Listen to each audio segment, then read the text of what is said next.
leo na kupigwa mechi moja kwenye michuano ya soka ya wachezaji wa kongwe ambayo inaendelea katika uwanja wa Konkoa nchini Afrika Kusini.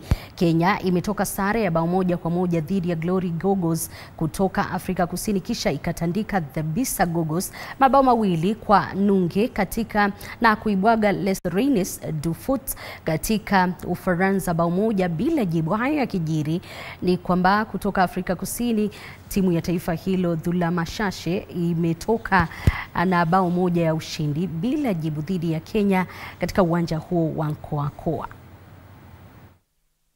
Unajua kila kitu ilikuwa ni kikendi tu kwetu.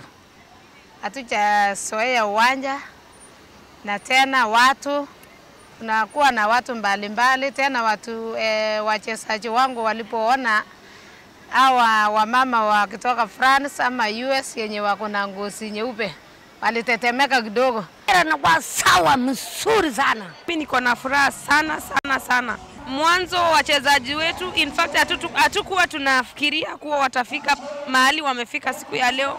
Siku ya kwanza walikuwa na uoga kidogo, lakini tuliwaongelesha tukawakaisha chini. Siku ya pili wakacheza vizuri, but jana na leo they did it. I belong to the Reine du Foot from France, and we are so happy to meet women from other countries.